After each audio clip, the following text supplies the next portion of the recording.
Episode IPL kali ini nyuguhin pertandingan-pertandingan yang bener-bener menarik. Banyak banget momen-momen comeback yang terjadi. Ada yang berhasil, tapi ada juga yang nggak berhasil. Contohnya kayak Liverpool yang awal-awalnya kesulitan lawan Fulham. Mereka berhasil comeback dengan skor 4-3. Abis itu juga ada Manchester United yang sangat disayangkan harus tunduk. Bukan cuma tunduk doang, bahkan sangat mengejutkan kalau melihat statistik dari Newcastle lawan Manchester United ini. 0-1 untuk Newcastle. Habis itu juga ada Brighton. Brighton harus mengalami kekalahan di kandang Chelsea di Stamford Bridge kala dia lawan 10 pemain dari Chelsea harus kalah dengan skor 3-2. Sementara Manchester City, dia lagi-lagi harus puas dengan hasil imbang dengan skor 3-3 melawan Tottenham Hotspur. Kita bakal bahas di sini perlahan-lahan khususnya dari segi Chelsea dan Manchester City. Dan kita bakal langsung tarik gas, kita mulai dari Manchester City. Manchester City ini lagi ada di fase-fase yang benar-benar kayak tumben banget kalau misalnya kita ngelihat Manchester City ini sampai seri 3 kali berturut-turut. Tapi memang serinya ini lawan tim besar. Tapi ada satu catatan sendiri. Manchester City udah kebobolan 8 gol dari 3 pertandingan terakhir ya. Tapi mereka juga berhasil mencetakkan 8 gol di 3 pertandingan terakhirnya. Ini serang dari Manchester City ini bisa dibilang mantap. Dan kedua tim ini tuh sama-sama nurunin formasi mereka pada umumnya. Manchester City dengan 3-2-4-1 sementara Tottenham dengan 4-2-3-1. Mirip dengan apa yang dilakukan Chelsea saat menghadapi Manchester City, membangun serangan khususnya dari area sayap dan menarik pemain-pemain dari Manchester City untuk ngumpul di sisi sayap. Ini dilakukan supaya ada space di lini tengah yang bisa dimanfaatkan supaya Tottenham, para pemainnya ini bisa nyerang di sisi itu. Tapi gak butuh waktu lama sebenarnya, ini dimulai dari counter attack, di mana Heung-min Son ini benar-benar dibiarin bebas sama Gvardiol. Dan benar aja ketika Heung-min Son ini dikasih space kayak begitu, dikasih momen dia seperti itu udah pasti dimakan sama dia. Alhasil 1-0 buat Manchester City. Tapi nggak perlu waktu lama guys, langsung dibales lewat free kick kena Haaland kena deflect dari Heung-min Son dan akhirnya 1-1. Abis itu City berhasil ngunggulin dengan skor 2-1 itu lewat gol Phil Foden, dimana di situ keren banget. Skemanya dimulai dari Bernardo Silva di situ yang maju nyusup di antara defense Tottenham dan abis itu dioper ke Phil Foden dan Phil Foden cetak gol. Nah, berselang di situ pertandingan cenderung agak sedikit slow dan Tottenham sendiri dia kesulitan untuk mengembangkan permainan karena pastinya juga Manchester City juga udah belajar dengan apa yang udah terjadi ketika dia lawan Chelsea. Karena memang sulit banget untuk Tottenham ini dapat peluang nyerang ke arah Manchester City. Dan di babak kedua ini nggak ada begitu banyak perubahan.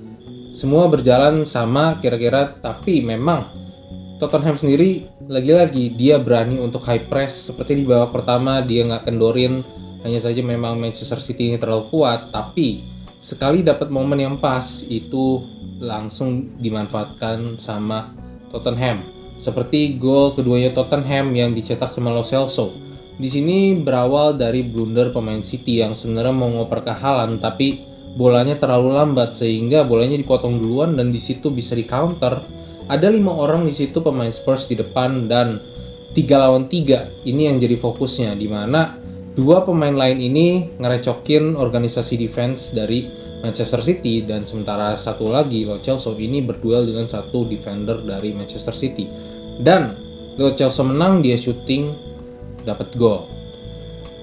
Nah, dari situlah sebenarnya ada satu pergantian yang cukup menarik yang memberi balance ke arah Tottenham Hotspur, yaitu Højbjerg.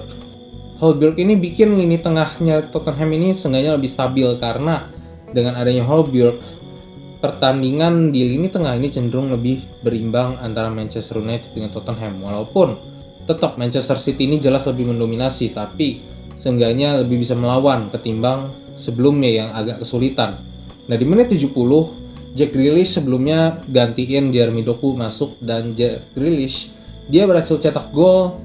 Di sini lagi-lagi benar-benar manfaatin kesalahan dari pemain Tottenham yang seperti halnya gol Tottenham, Manchester City juga bisa nyuri langsung counter cepat. Ini gara-gara kesalahan yang diperbuat oleh lini belakang dari Tottenham Hotspur. Alhasil pertandingan jadi 5-2 dan di situ Manchester City udah pasti unggul banget. Di kanan sendiri ada Haaland dan Haaland oper ke Grealish di tengah dan gol 3-2. Gak perlu lama langsung dibales lagi sama Kulusevski. Dan lagi-lagi celah yang didapetin sama Kulusevski ini ada di area kiri dari Manchester City. Alhasil skor 3-3, tapi nggak cuma sampai di situ aja. Kali ini wasit lagi-lagi bikin sebuah kontroversi, di mana di situ Jack Grealish sebenarnya bisa cetak gol lewat counter dan dia posisinya onside. Nah, yang jadi masalah adalah sebelumnya ada pelanggaran yang dilakuin sama pemain Tottenham, tapi ada advantage ball karena bola ini diterima balik sama pemain Manchester City. Nah, yang jadi masalah adalah dalam keadaan advantage ball ini ketika dioper ke Grealish buat counter, ini langsung dipluit sama wasitnya dan di situ pada marah dong semua pemain-pemain sama pelatih dari Manchester City. Tapi Pep sendiri juga bilang kalau dia nggak mau berkomentar apapun tentang wasit. Yang jelas, menurut kalian gimana pertandingan antara Manchester City lawan Tottenham, khususnya keputusan wasit untuk anulir kesempatan dari Jack Grealish supaya dia bisa cetak gol? Yuk komen di bawah. Dan sebelum kita lanjut ke Chelsea lawan Brighton, gue gak akan bosan-bosannya buat ngingetin untuk jangan lupa subscribe. Oke, lanjut ke Chelsea lawan Brighton. Chelsea lawan Brighton ini benar-benar khususnya buat fans Chelsea, ini adalah pertandingan yang bikin senam jantung. Chelsea sendiri dari awal juga berada di kondisi yang sebenarnya kurang menguntungkan, namun apa yang dilakukan Pochettino ini benar-benar bermanfaat dan sangat efektif, khususnya di awal-awal 25 menit pertama, di mana mereka bisa cetak 2 gol lewat situasi bola atas corner kick. Mereka punya 4 center back yang jadi keunggulan di kondisi mereka saat ini karena mereka ini punya fullback ya. Karena yang pertama mereka kehabisan stok fullback. Sebenarnya ada Ian Maatsen, tapi untuk kondisi kali ini benar-benar kayak lagi genting-gentingnya, sehingga yang dipasang ini adalah Colwill Disasi untuk jadi fullback dan Cucurella Reece James ini sama-sama lagi kena akumulasi kartu karena Reece James kena kartu merah dan Cucurella kena kartu kuning yang pada akhirnya bikin dia harus absen di pertandingan Brighton kali ini. Tapi pada akhirnya mereka bisa mengatasi hal ini dengan justru mencetak 2 gol lebih dulu. 1 gol lewat Colwill, 1 lewat Enzo Fernandez. Sementara Brighton juga mereka kehilangan banyak pemain utamanya sehingga mereka sendiri juga harus rotasi pemain-pemainnya dan kelihatan di mana pemain-pemain yang ditaruh sama pemain Brighton ini banyak juga nama-nama baru yang beda dari full timnya. Bahkan Mitoma dan Pascal Gross aja ini tuh jadi cadangan di sini.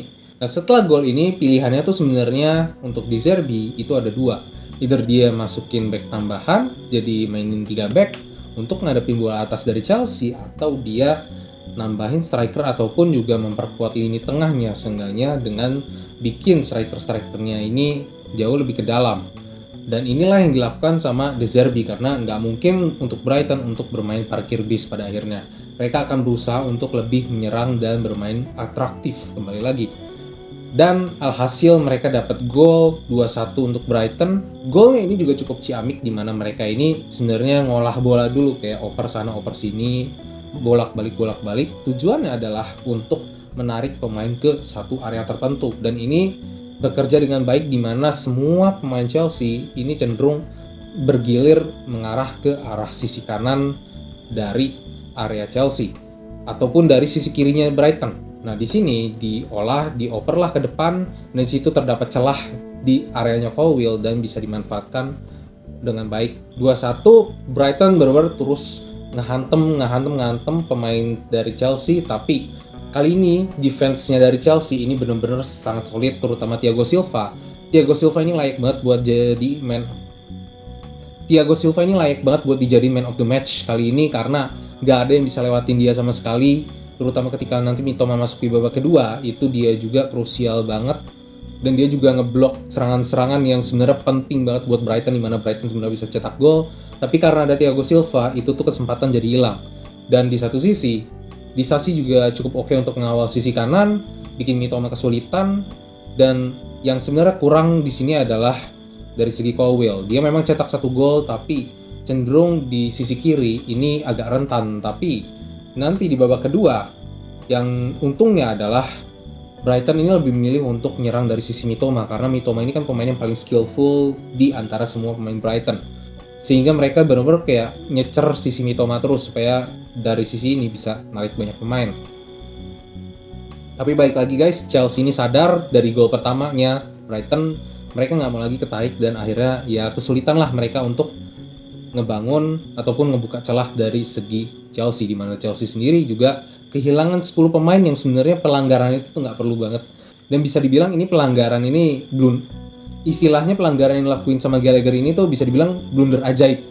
Dimana blunder ini tuh sebenarnya nggak perlu dilakukan, tapi karena dia ini cenderung rush ataupun kayak kurang hati-hati dengan tackle yang ada padahal dia udah punya kartu kuning.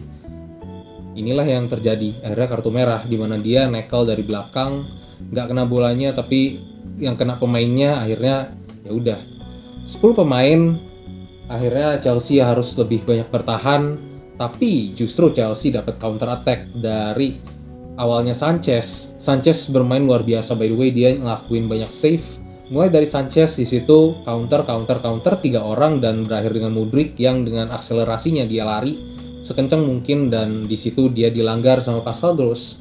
Enzo maju, gol 3-1, dan dari situ Mudryk ditarik, Sterling ditarik, gantiin pemain-pemain yang sebenarnya notabene bukan tipikal yang pemain-pemain cepat yang bisa dipakai buat counter cepat, tapi memang cenderung lebih ke arah pemain kayak Cole Palmer maupun juga Ian Maatsen yang bisa lebih fokus ke arah defense. Sehingga Brighton sendiri juga bisa lebih bebas nyerang, tapi balik lagi, Brighton ini kesulitan untuk ngejebol pertahanan dari Chelsea. Bahkan mereka baru bisa jebol itu di menit ke 90+2. Bayangin, injury time 10 menit guys. Itu bener-bener kayak senam jantung aja buat dari sisi Chelsea. Nah, sementara itu Brighton, sebelumnya dia udah nurunin pemain-pemain utamanya dia. Ada Joao Pedro, Pascal Gross, dan juga ada Mitoma. Itu tuh diturunin semua demi at least ngeraih hasil imbang, bahkan coba untuk meraih kemenangan. Tapi sayangnya nggak berhasil. Bahkan Chelsea sendiri juga sebenarnya hampir di situ kena penalti karena kena kepalanya Colwill, tapi dianggap kena tangannya, dan akhirnya cek VAR, kena kepalanya bukan kena tangannya, nggak jadi. Dan singkat cerita berakhirlah dengan skor 3-2. Bukan permainan yang mengesankan dari Chelsea, tapi defense-nya mengesankan sih. Cuman ya Chelsea sebenarnya bisa unggul lebih jauh ketika mereka bisa bermain lebih hati-hati, karena terutama setelah 2-0 permainan Chelsea ini cenderung lebih agak ngerusuh, dimana sebenarnya Caicedo ini sebenarnya bisa kena kartu merah tapi nggak kena, dan satu lagi Gallagher ini kartu merah, sehingga lawan Manchester United nanti mereka harus bermain tanpa Conor Gallagher, tapi Reece James dan Cucurella udah balik. Jadi kita bakal lihat aja gimana Chelsea maupun nanti Manchester United ini clash berduel. By the way, kalau ngomongin Manchester United, mereka lagi-lagi kalah, dan bahkan kalau ngeliat statistiknya dari Manchester United lawan Newcastle ini tuh bener-bener kayak gak nyangka gitu loh kalau Manchester United bakal diobok-obok kayak begini sama Newcastle. Dan Newcastle seperti yang kita tahu itu bermain sangat direct. Mereka ini bermain cenderung dengan fighting spirit juga, seperti yang udah banyak disinggung sama banyak pandit juga. Dan secara permainan mereka sendiri juga banyak lebih rush, cenderung bermain juga dengan ngotot, juga bermain super fisikal gitu kan. Dan sementara dari segi Manchester United ini tuh sangat disayangkan di mana Rashford dan Martial ini tuh nggak bekerja sekeras yang seharusnya diharapkan sama Ten Hag.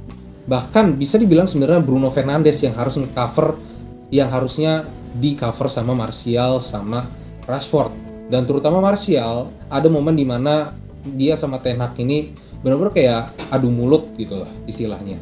Masuklah Anthony dan Hollywood, di situ pertandingan sebenarnya baru berubah ketika menit 80-an.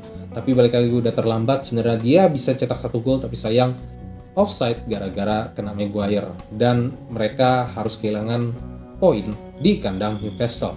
Dan kayak gimana kira-kira ketika dia nanti bakal lawan Chelsea, kita bakal lihat nanti minggu depan. So, itu aja untuk video kali ini. Thank you for watching. Jangan lupa buat like, comment, dan subscribe. So, see ya and ciao.